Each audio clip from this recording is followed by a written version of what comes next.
Floor is yours. Thank you. Okay, there's no floor for me to have anyway, just a screen. Eh? Okay. Please. If I have the floor, then I won't be presenting tonight. No? I will just be sitting on the floor and praying. Okay, by the way, thank you, Brother Nuruddin. So you permit me to have the screen and not the floor. Huh? Okay, thank you. Okay. Now that makes me feel better. Okay. So tonight is my 7th lecture, which is the last in this series of lectures. Although I will be on next week, but not to give a lecture, only to answer questions. Yeah? So as I've said before, I will reserve the 8th week, which is next week, for a Q&A session, yeah? Because it's too rushed if I were to allow questions after every lecture. So as I've said before, you can compile your questions and ask them next week, yeah? During the special session on question and answer. Okay. Oh, I see that something's missing here. Anyway, so tonight's lecture I will be comparing Islamic and Western perspectives on science. Yeah? The first 3 lectures, I think, or 4 maybe, have been dedicated towards Western philosophy of science, where I spoke on logical positivism, Karl Popper's philosophy of science, and Thomas Kuhn's philosophy of science. Yeah? I did not have time to go beyond Kuhn to Feyerabend, Lakatos, and the postmodernists because I had to move on to the Islamic perspectives on science. So tonight I will say something about the postmodernists. Yeah?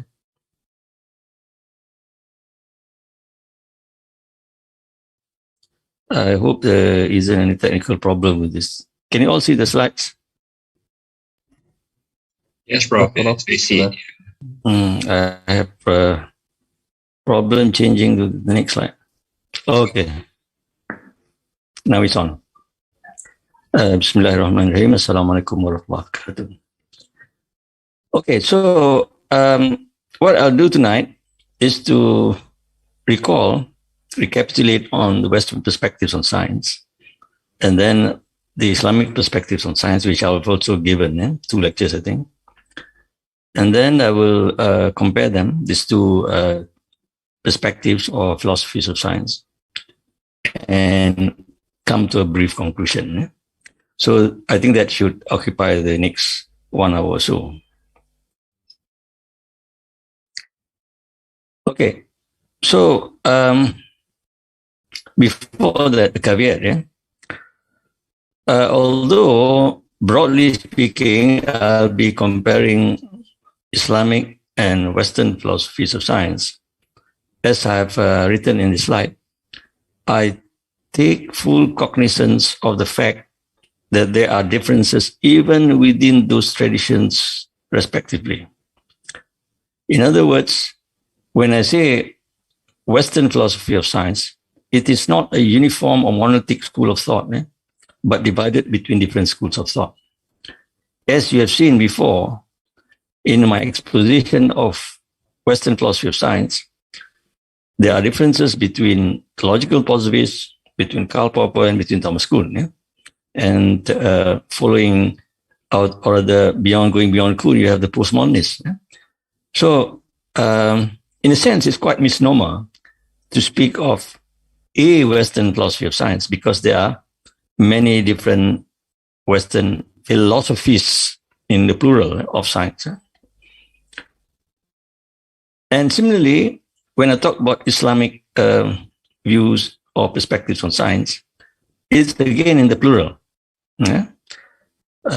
And as I've shown in my lectures, they can be broadly classified into 2 groups, i.e., those taking the metaphysical approach, like Nas and Najib, and those taking the non-metaphysical approach like Zainuddin Sada, Prof. Boy, and Nidal Goswami.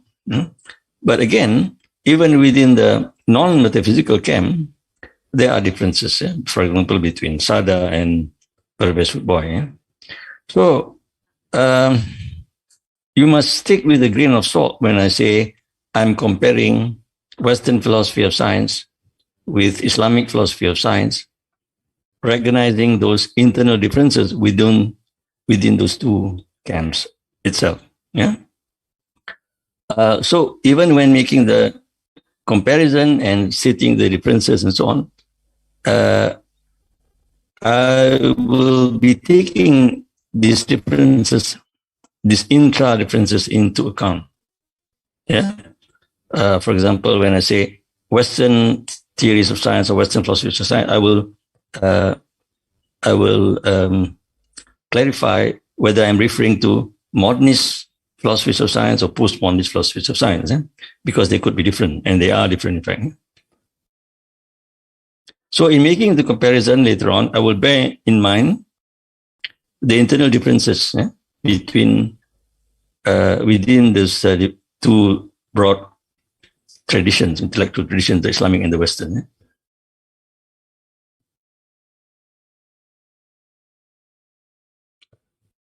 Let me see. I don't have a watch with me. I should have brought a watch with me.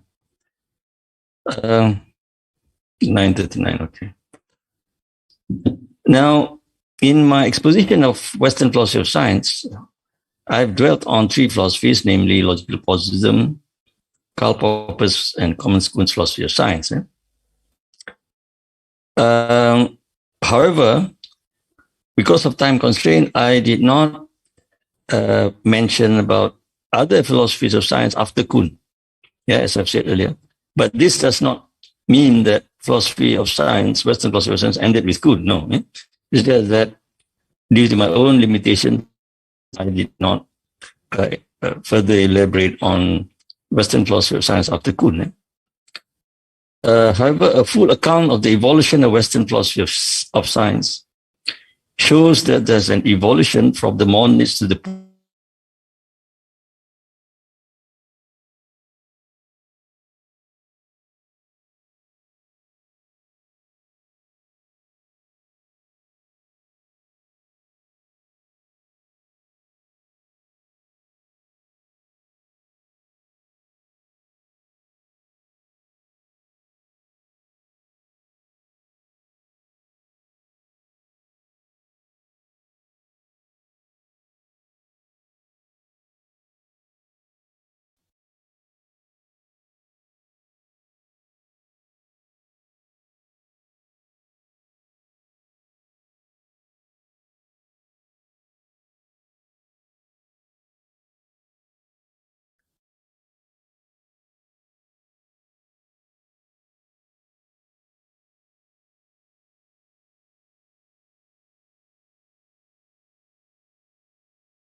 I'm sorry, just now I was cut. So I have to. You all didn't hear me about a few minutes back, yeah? I think there was some connection problem. Around 1 minute, bro. Not long. Oh, yeah. Transmission problem. Yeah.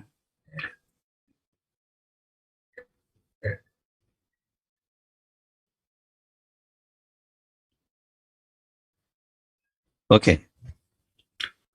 So we're back in business. So, as I've mentioned here, there is an evolution from modernist to postmodernist perspectives in science. And not only that, there's been a disciplinary reconfiguration when looking at science. What I mean by that is that it's not only the philosophers that are involved, but then also the historians of science are involved in this debate. And then you have the sociologists of science, the sociologists of knowledge, social constructivists, and so on, who took a sociological perspective. And then you have the anthropologists like Bruno Latour and so on, who did some work on the anthropology of science. So the field became broader. Instead of just restricting oneself to philosophy of science, the conversation has come to include historians of science, sociologists of science, and even anthropologists of science, so much so that now people refer to it as science studies, or cultural studies of science, instead of just limiting to philosophy of science. So that is also apparent in the evolution of the field. And one has got to take that into account too when talking about Western philosophies of science.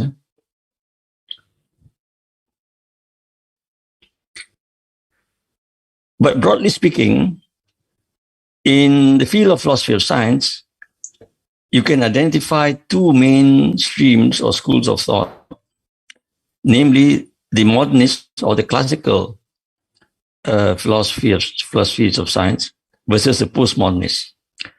And of course, within the modernist school, there is further subdivision. Just like in the postmodernist school, there are different versions of postmodernist philosophies of science.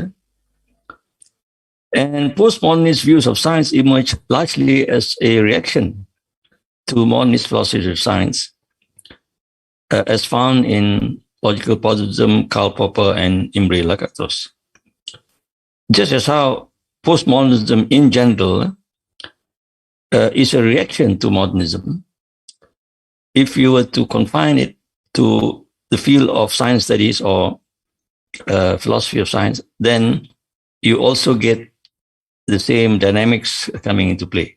Yeah, that a postmodernist perspective on science is a reaction to modernist perspectives on science, just as how postmodernism is a reaction to modernism or modernist thought. Yeah? And a historical counterpart to that is the opposition between the Enlightenment and counter-Enlightenment. So in a sense, postmodernism is a reincarnation of counter-Enlightenment, where Enlightenment can be associated with modernist thought. Yeah?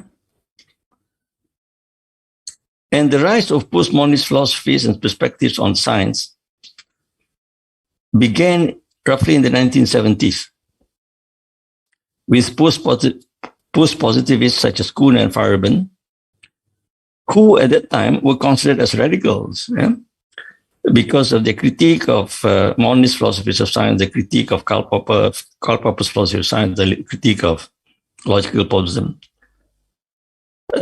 But later on, you find that it became more radical than what Kuhn and Feyerabend had put forward.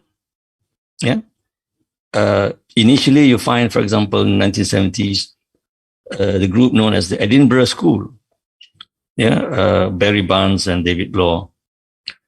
I was fortunate enough to have listened to their lectures in person, because I was a student at the University of Manchester in the 70s. And they were then at Edinburgh University. Yeah, the group was known as the Edinburgh School. Yeah, both Barry Barnes and David Bloor were there, sociologists of knowledge and sociologists of science. Yeah? And they initiated this tradition of looking at science from the point of view of sociology of knowledge. Yeah? And that theme was later picked up by the so-called social constructivists, who argued basically in terms of sociology of knowledge, Karl Mannheim's sociology of knowledge and so on, but applied to the field of science studies. Yeah? And basically, it also involved a sort of deconstruction of the modernist image of science. So all these different strands of thought in postmodernist philosophies were incorporated by these radical thinkers who were critics of science, basically. Yeah.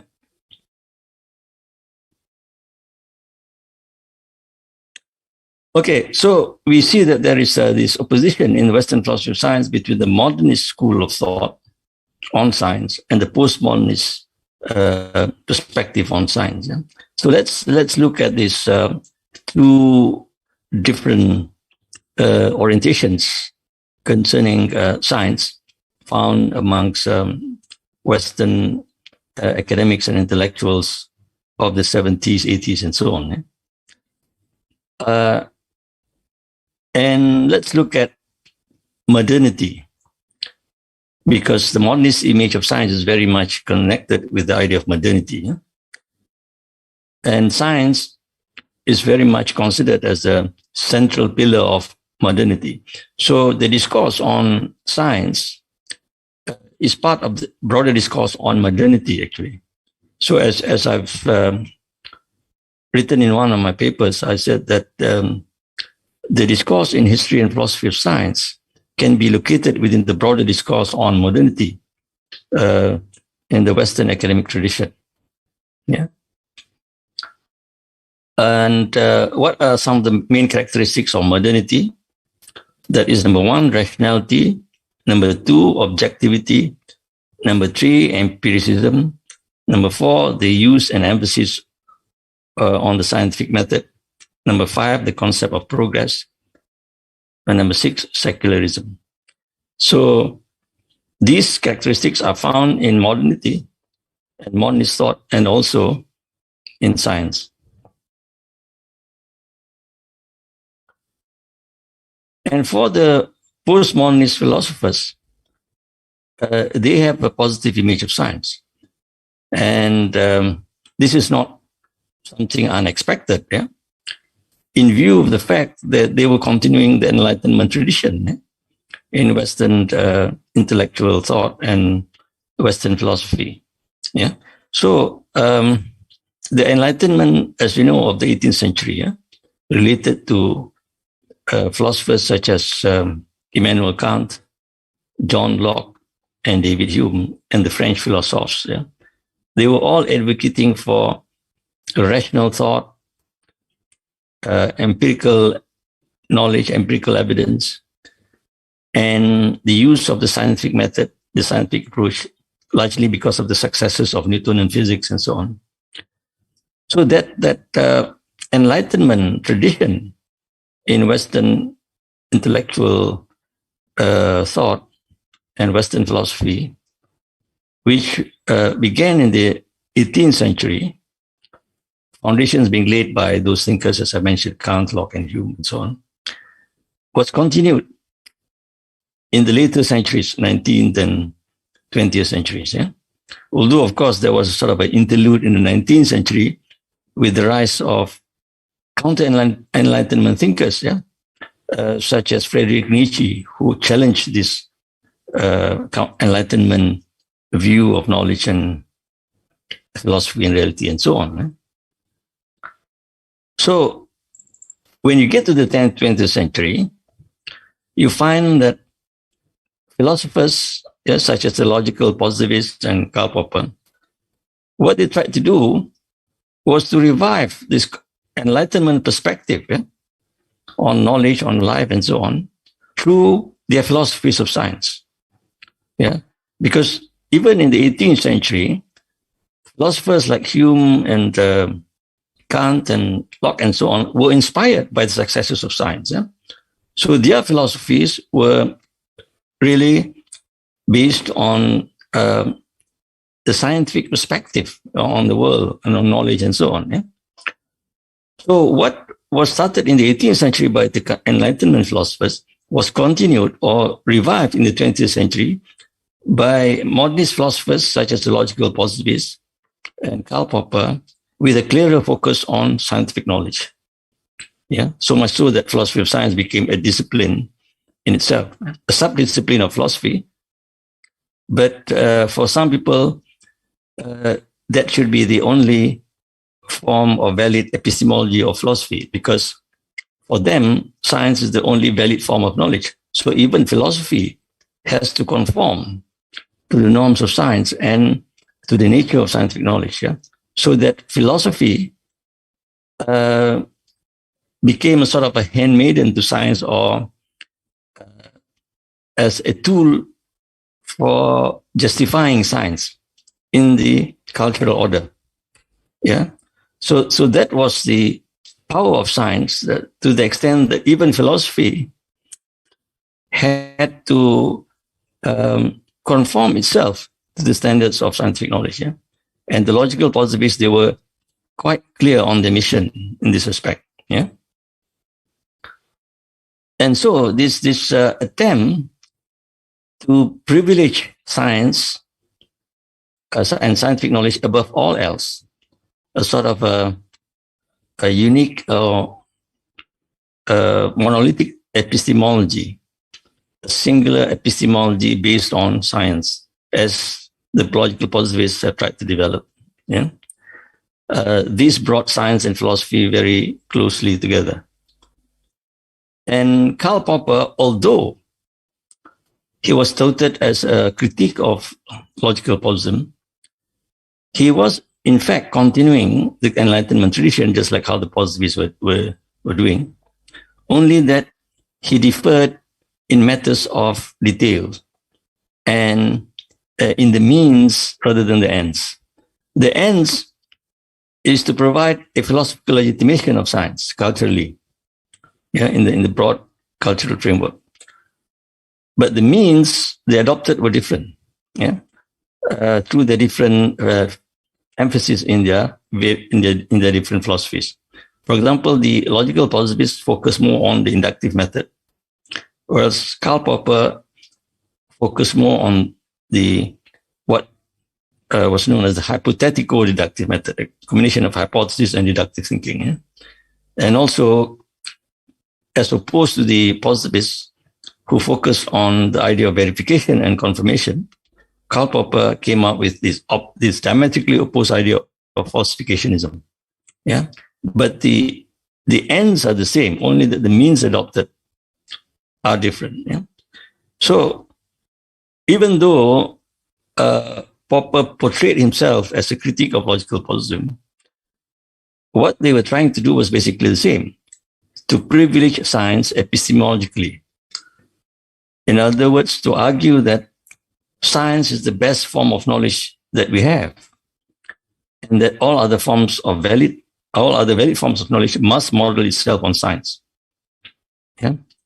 Of course, there is that Cartesian attempt to use mathematics as the paradigm of knowledge, and even to base science and even philosophy of science on the mathematical form of reasoning, and hence the rise of analytic philosophy in the philosophy of science.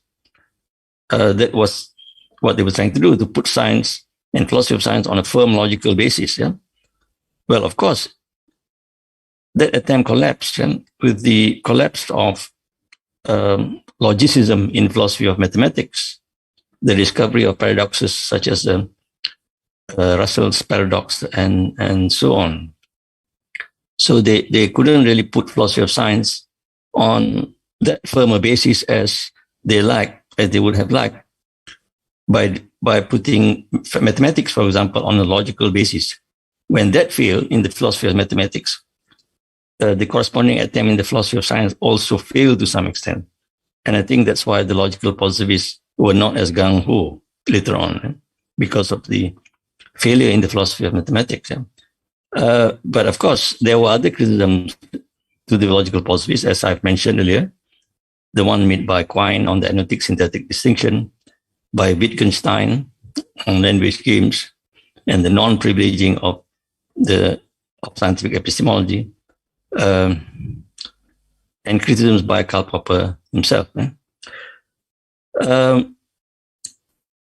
But nevertheless, both the logical positivists and Karl Popper and followers of Karl Popper, such as Imre Lakatos, tried to argue for the positive image of science as being objective, rational, progressive, and progressive, as well as progressing towards the truth. Yeah. So science is the attempt to search for the truth, and that the assumption is that there is a unique objective truth out there to be discovered through science. Yeah. So scientists and science in evolving is getting closer and closer to the truth. Yeah, but even that notion of getting closer and closer to the truth, which was articulated by Karl Popper through his technical concept of verisimilitude, later on broke down. The mathematical logicians proved that this idea is incoherent because, according to Popper, all theories have a falsity content. That means there is no theory which is 100% true. So, in terms of mathematical logic, if you have a situation where all theories have falsity content, then you cannot say that one theory is better than the other. And that is something which has been proven but through mathematical logic theorem and so on. And it's quite technical. So if they were to ground themselves on the basis of mathematical philosophy, they cannot make that argument. Yeah. And they were quite ambitious in trying to base philosophy on some sort of mathematical logic, which is why Popper developed his theory of verisimilitude. But even the mathematical logicians then came up with this counterproof and showed that Popper couldn't do it. So without that kind of philosophical mathematical grounding, they just couldn't make that claim. Yeah. Other than just saying so, there is no other firmer foundation to support that sort of view that science is progressing towards the truth. And later on, when Kuhn came in and argued not through mathematical logic, but through other means, through use of history and so on, and showed that there is no convergence towards a particular view of the world. Yeah.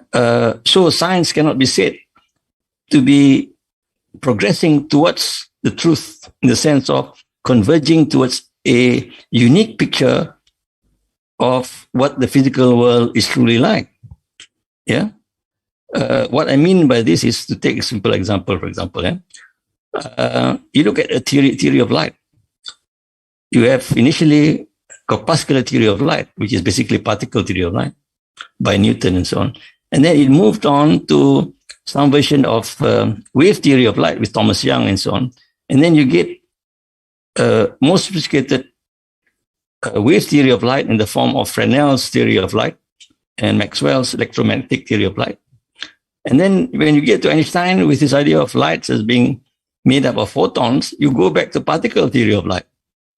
And with the quantum physicists, you have a wave-particle duality of light. Yeah. So how can you say that science is converging towards a singular true picture of the world when the ontology is presented in the theory of light, for example, keeps on changing? Yeah.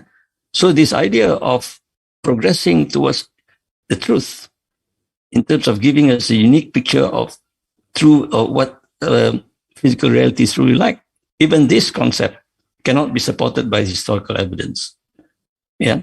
So critics of science were emboldened by these new arguments, which challenge the modernist image of science as being rational, objective, and progressing towards the truth. And of course, ideas of rationality and objectivity and so on were challenged by Kuhn also through his historical analysis of science. Yeah? And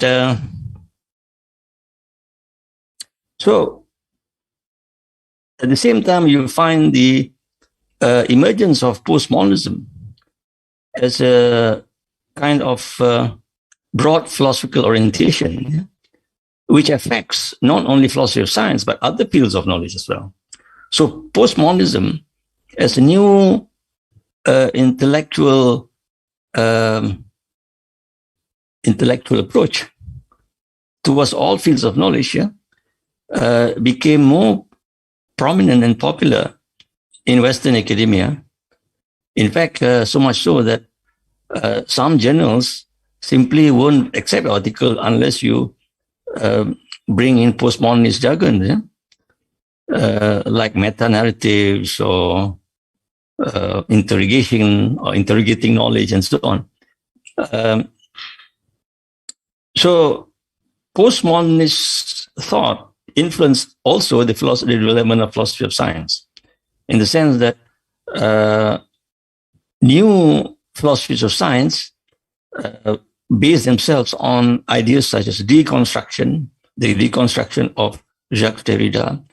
And you find, for example, Michel Foucault also bringing in ideas from postmodernist thought to include, for example, sociology of knowledge even, and to show that there's no real objectivity in science.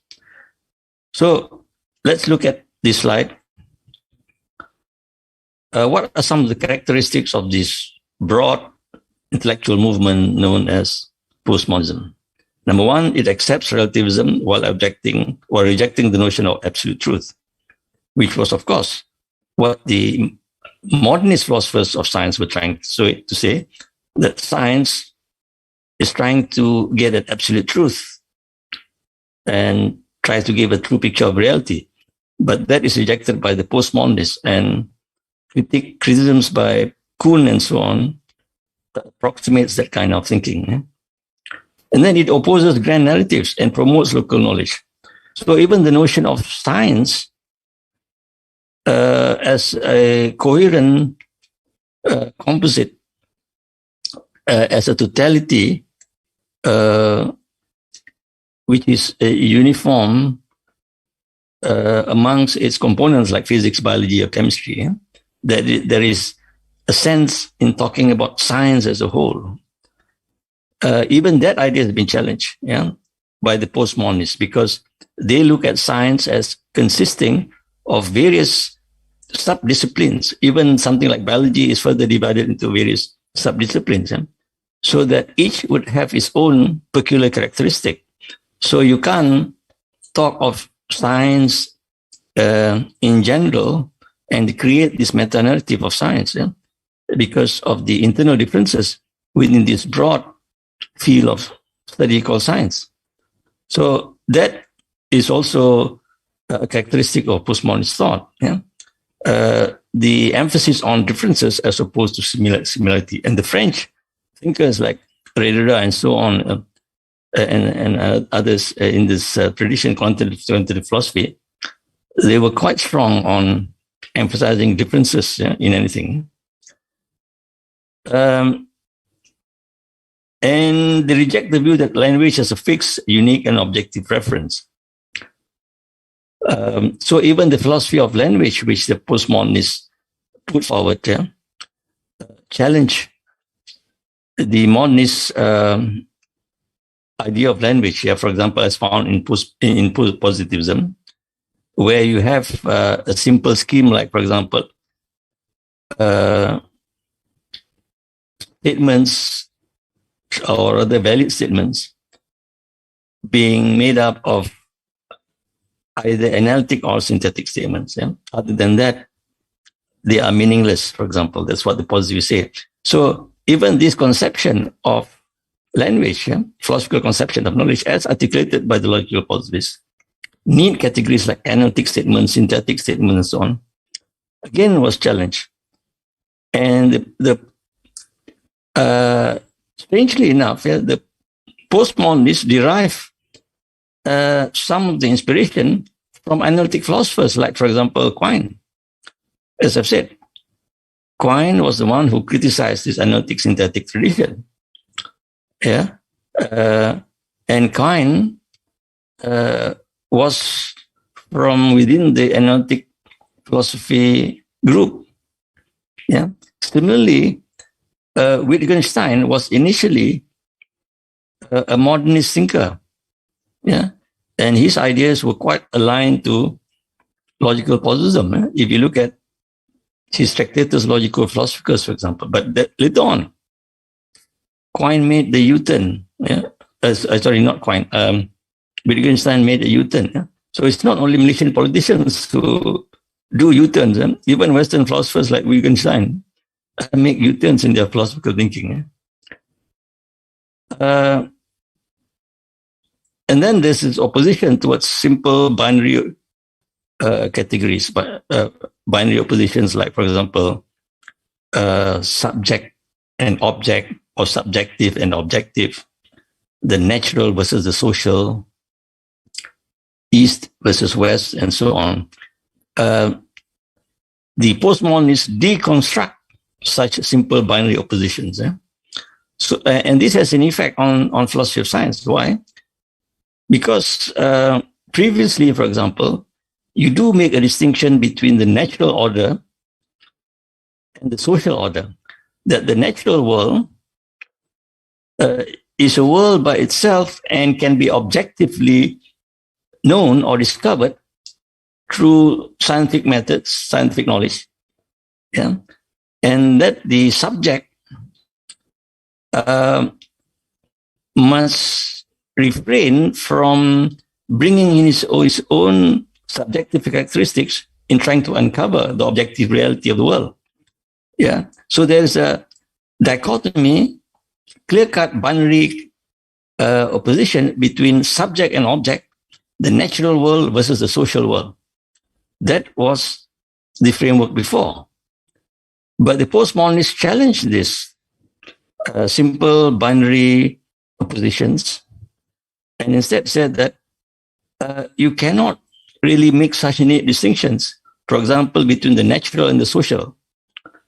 Because even in trying to come up with knowledge about the natural world, you find that human interests and thinking about society and so on do influence the production of knowledge regarding the natural world. So there's a blurred distinction between the natural and the social. And this affects the philosophy of science also. Yeah. And then it rejects essentialism. That is the view that there are certain independent characteristics or properties, all of which any entity must possess.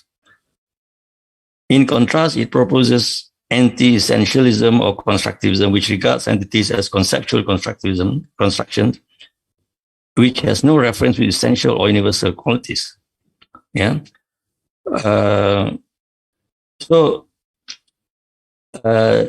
This would mean that for them, there are no fixed realities, even regarding the physical world. Yeah.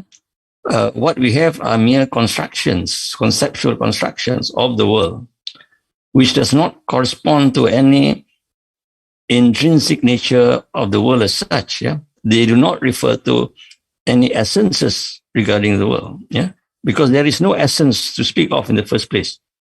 Yeah, so that when we talk about some scientific theory, for example, the scientific theory does not refer to some objective reality that resides within the world objectively. It's not referring to an essence in the natural world because there is no such thing as essence for them.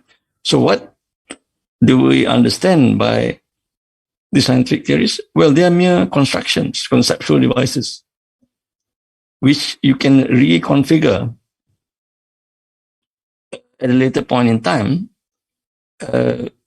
Because what matters is not the supposed essence that you're trying to get at, but these constructions which somehow can be connected to the physical world. Yeah. And you find many writings of this nature, for example, by Stephen Shapin and Simon Schaeffer in their book Leviathan and the Air Palm and so on, which are basically social constructivist accounts of the history of science and so on. Let me look at the time.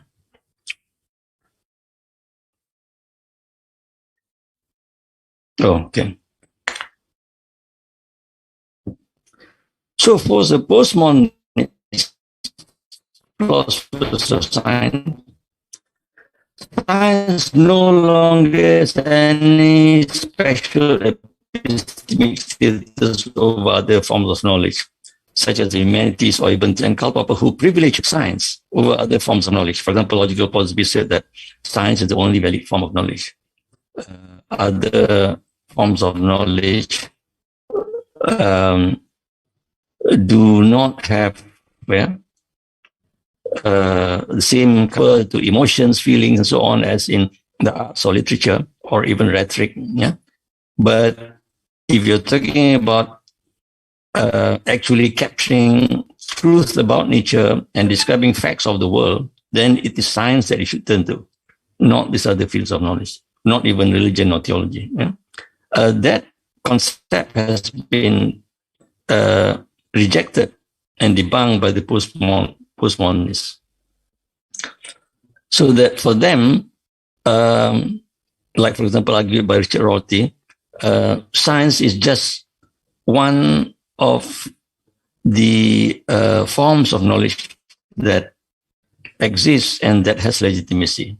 So the same kind of position which Paul Feyerabend, for example, adopted in his idea of pluralism with regards to methodology and also with regards to epistemology, epistemological pluralism. So if you talk about, for example, medicine, it's not only modern medicine that you should take seriously, but you should also take traditional medicines like Ayurvedic medicine or acupuncture and so on seriously, yeah, because they are also valid forms of knowledge, according to Feyerabend, for example.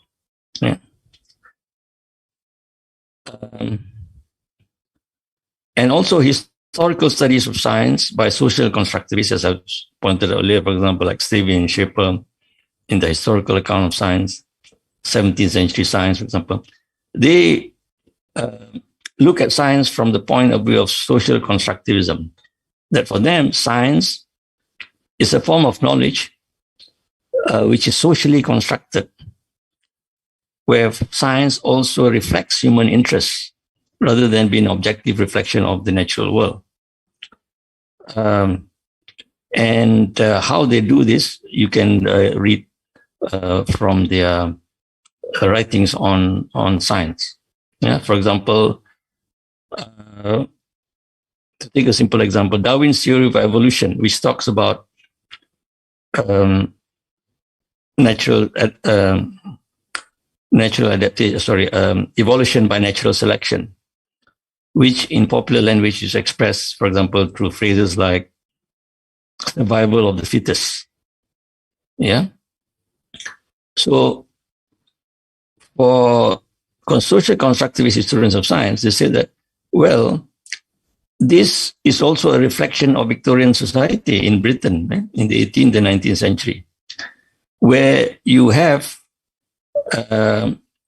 class divisions and class distinctions between the rich and the poor, and people were competing for survival, so that those who are the lower end of society, the underprivileged and so on, they tend to lose out in this competition and battle for life, and they die off through disease or malnutrition and so on. And those the upper end of society, the rich and so on, they have more wealth, they have better health and so on, and so they survive. So Darwin's so-called biological theory is also influenced by the state of affairs existing in Victorian Britain in the society at the time. Yeah. So the nature of society and ideas on society and on society filter down into something like Darwin's biological theory. Yeah. So that's an example of how they make the case of how even theories in science can be influenced by the social conditions existing at that time. Yeah. Of course, this is the so-called strong program in the sociology of science. There is also the weaker version, which is that scientific knowledge is influenced by human interest in the sense that the problems that they select are due to the interests of maybe the ruling group at the time. For example, Robert Merton's thesis, about how science is influenced by social interests and so on. Like, for example, the fact that theoretical physics was developed. Why? Because of the relevance of nuclear physics, yeah, to warfare. Yeah, the construction of the atomic bomb and so on could not have been possible without the development of atomic theory.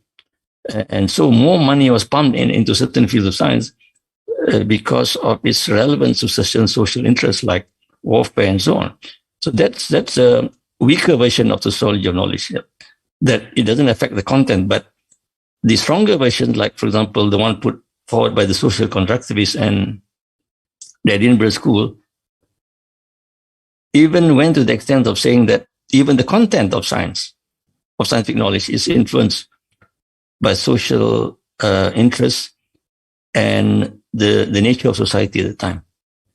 Yeah, so that our theories of nature, for our physical theories or scientific theories, are not necessarily a reflection of what is objectively out there in the natural world, yeah? But it's also influenced by our perspectives on society and so on. Yeah. So that's a blurring the distinction between the social and the natural. Yeah.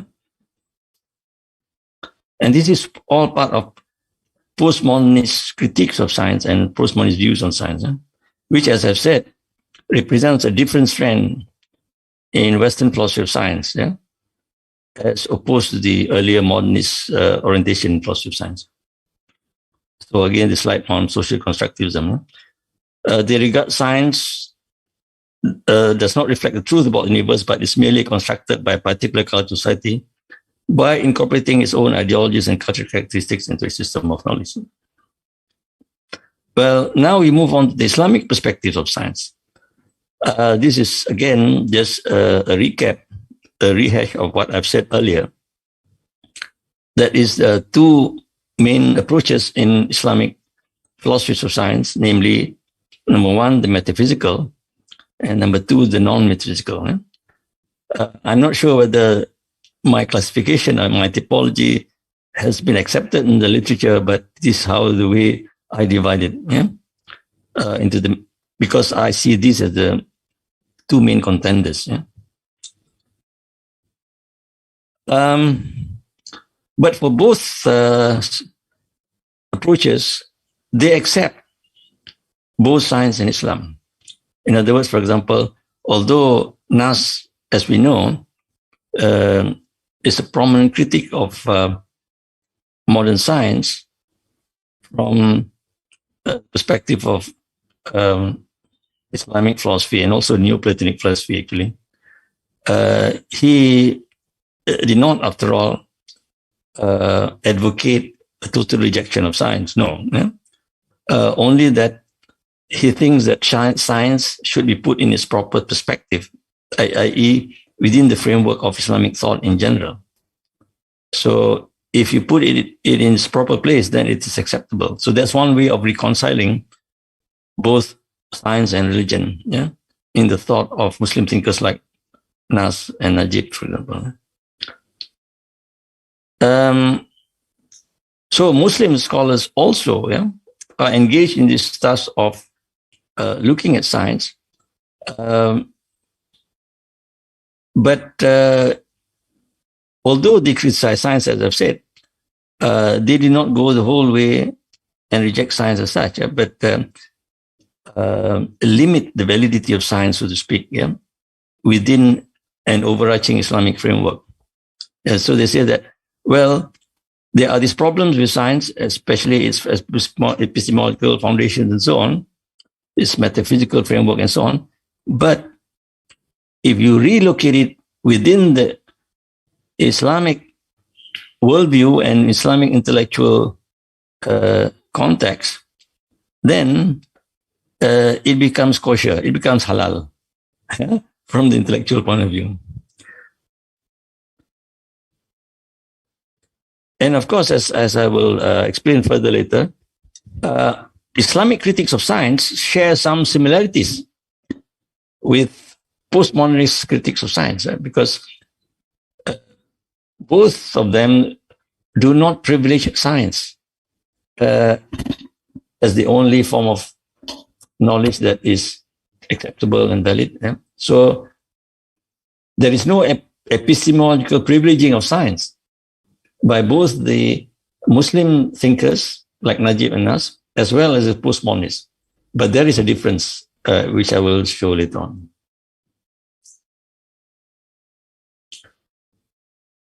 Okay, let's look at this slide. Or somehow the bottom part cannot be seen clearly.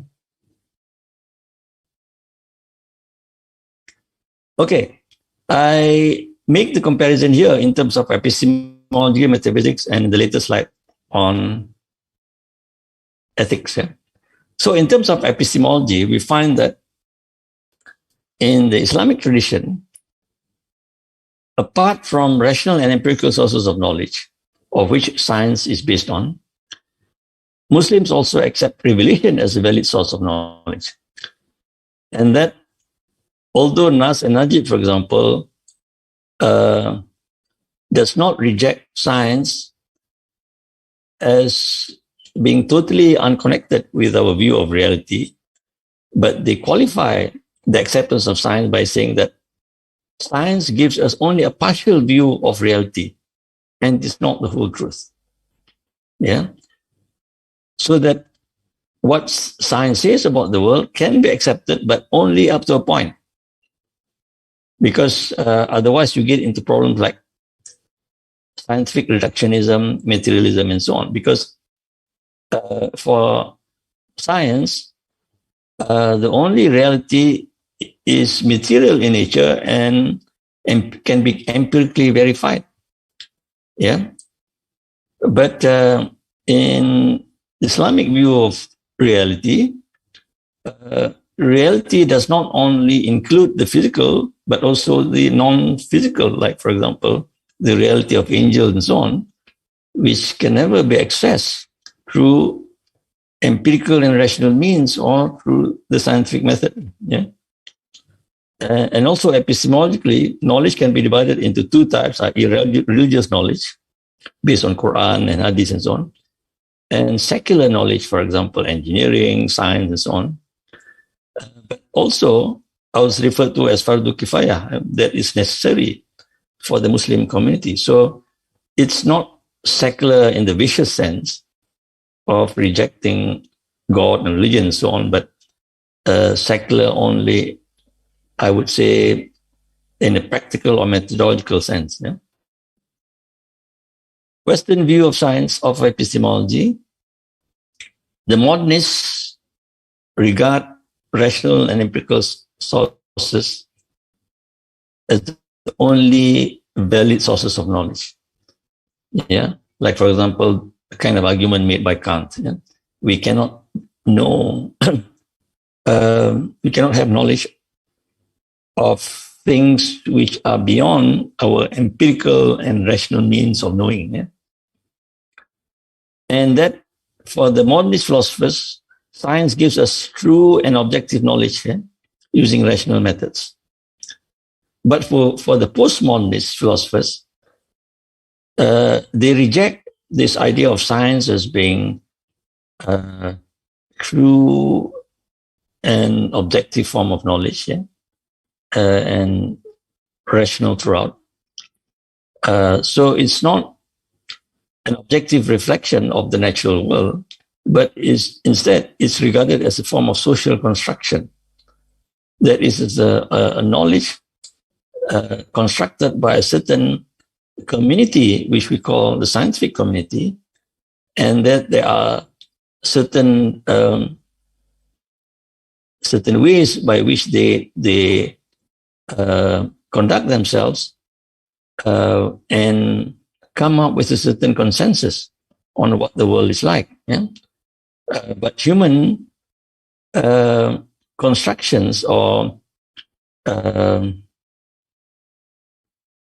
social arrangements also determine the production of that knowledge, so that it's not simply what I would call a camera image of the natural world, which is what science was thought of previously, but it's a representation of the world through the intervention of human social arrangements.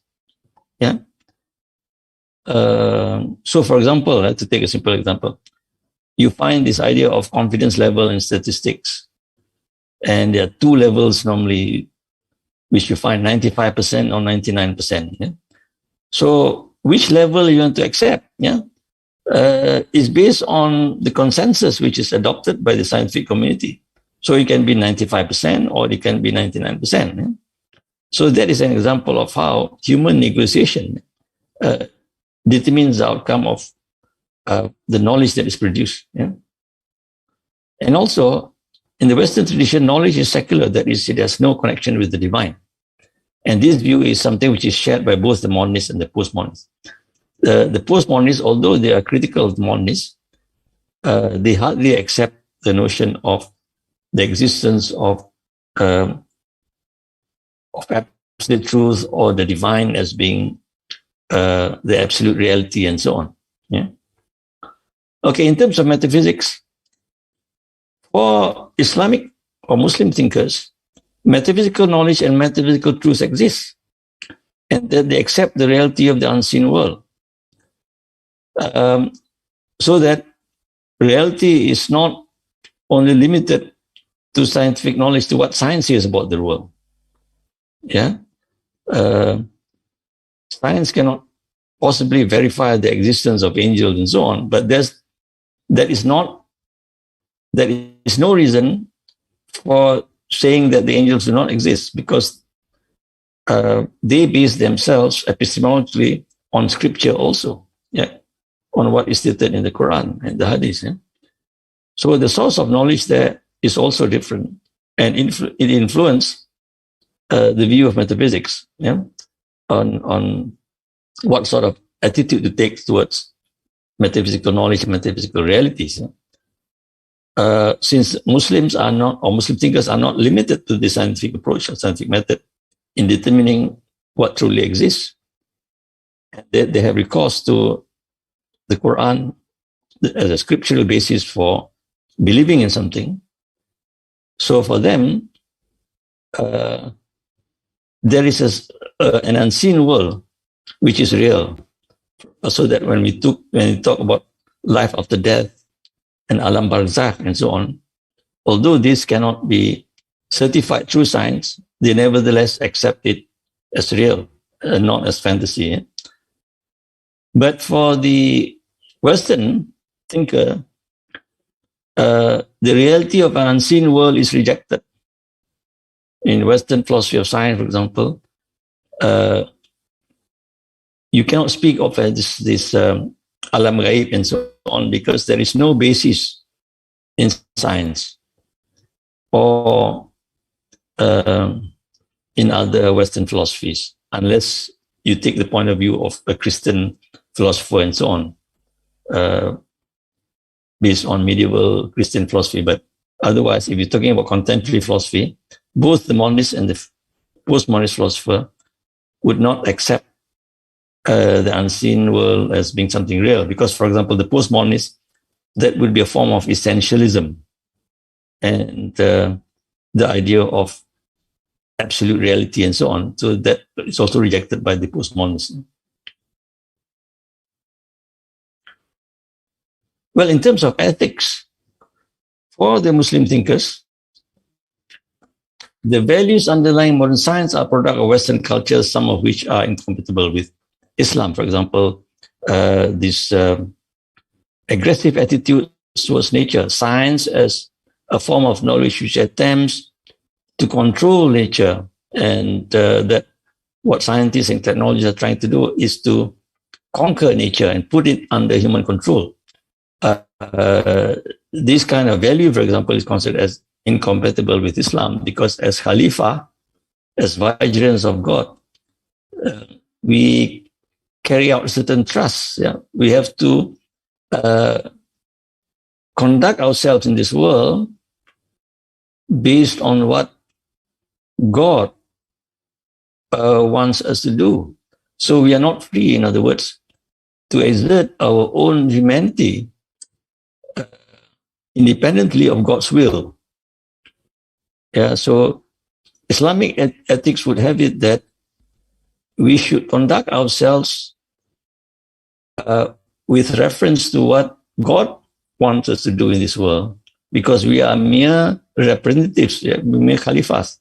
We are not the actual masters of this universe, but we are representatives, and therefore we should conform to the dictates of the real master in conducting ourselves in this world, so that we do not destroy nature and so on, but treat it responsibly. Yeah? So science should be framed by and based on Islamic ethics, the point which is made by Ziauddin Sada, for example. Yeah?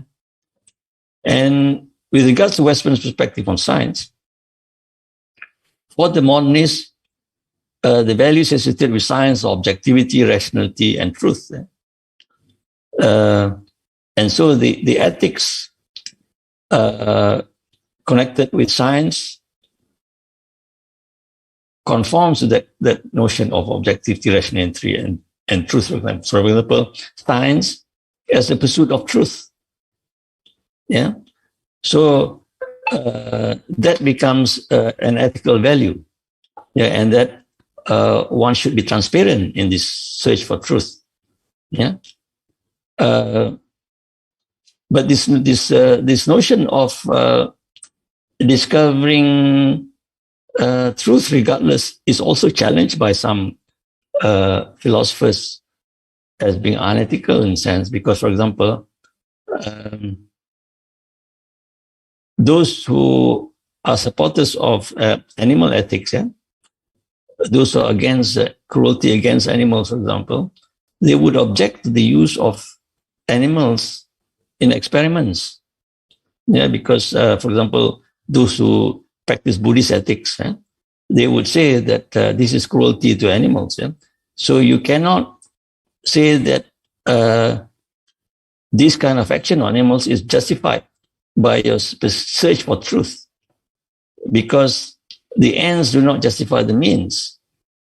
Yeah, but for the Western philosopher, science is a search for truth, and therefore it is justified if you use these animals in the lab and so on, right? Regardless. So there's a different contention there. And also the material norms also reflects Western idea of ethics in science. The idea that science is a universal enterprise, and that we are, or that we should pursue knowledge in an objective way. This is the idea of disinterestedness. That means we should not bring in our own human or subjective interest in looking at the world, but simply look at the world objectively as it is. Yeah? That is supposed to be Western ethics. But again, this view is challenged by the postmodernists, because for them, even ethics is a matter of social construction. Yeah? And that so-called values like objectivity and rationality can be explained in social terms. For example, the idea of objectivity is interpreted as intersubjectivity, which means to say that it is a social phenomenon rather than some epistemological ideal that relates to the reality of the world as such. But objectivity is more an agreement between human beings on what is to be considered as acceptable in terms of knowledge construction and so on. So those are some of the differences. Let me quickly, and also the epistemic critique of science in Western Islamic tradition. There is some similarity there, because both the Islamic thinker and the Western postmodernist thinker refuse to accept modern science as the only form of knowledge that with its superior epistemic status. However, there's a difference because in the Islamic tradition, you base yourself on the idea of absolute truth, which is identified with Islam, and the idea that God exists and God creates His world and so on. But in the Western tradition, although the postmodernists, for example, might criticize science, But their critique of science is based on secular humanist philosophies, yeah, rather than the acceptance of the ideas of the divine. Yeah? So just briefly to conclude, the critiques of science in both Islamic and Western are marked by diversity of opinions and perspectives. The critiques of science in the West are based on humanist and postmodernist points of view, whereas Muslim intellectuals initiate their critiques from religious and philosophical teachings of Islam. And but nevertheless, both critiques can be considered as an intellectual response to the current concept of modernity, in which science can be considered as a focal point of modernity, and that the Islamic response based itself on Islamic perspectives in looking at modernity, whereas the Western intellectual criticism of science in relation to modernity from the point of view of Western philosophies.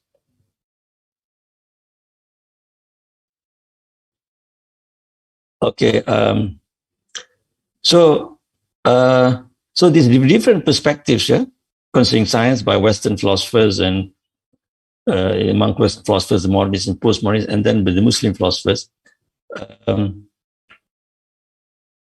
As I've said, all considered the three groups, namely the modernists, postmodernists, and Islamists, all share one common feature.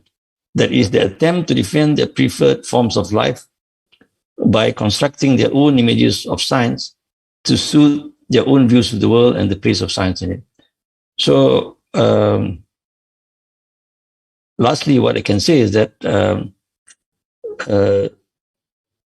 there are different ways of looking at science based on their own preferred perspectives. Yeah, but that is not to say that they don't provide their own arguments to support their own perspectives in science. So it's a matter of understanding what those perspectives are, yeah, and understanding that they are arguing in terms of their own preferred forms of life. So for the Muslim, he starts with the premise that reality is as defined by the Quran and the message given to the Prophet by God and so on. And this is to be found in the holy books and so on. Whereas for the non-religious thinker, they do not accept revelation as a source of knowledge, and they accept science for the most modernists, and they accept science as a valid form of knowledge. So they try to articulate their philosophical perspective based on that idea, on that premise. And similarly, the postmodernists do not privilege science, but adopt a more humanist attitude towards knowledge and so on, where man is the measure of all things, as Protagoras would have it. So theirs is more of a humanistic rather than a scientific approach to knowledge by the postmodernists. So that's basically my articulation of the different positions. And here I'm just laying out the different positions without necessarily saying that we should adopt one rather than the other. But my attempt here is simply restricted or confined to the attempt at explaining the different perspectives. Yeah? And of course, we as Muslims would prefer the Islamic perspective. Yeah. But we also have to understand the other perspective and references. And if we have better arguments, then perhaps we should say why we think that our perspective is to be preferred. Yeah? But I suppose taking the academic approach, all I can say tonight is that there are these three different perspectives. And I've done my job, I suppose, by articulating what these perspectives are and hopefully give some sort of understanding at why people look at science in different ways. Yeah. For the religious, they have their own views. For the or the more secular thinkers, they have their own views. Yeah. And with that, I think I end my lecture tonight, and I'm happy to accept questions in next week's class. Okay, so that's all. Back to Brother Nuruddin. Thank you, Prof. Very interesting explanation. We can say that the development of the philosophy of science tradition in the West has become more deconstructive and radical and critic, especially in the postmodern era.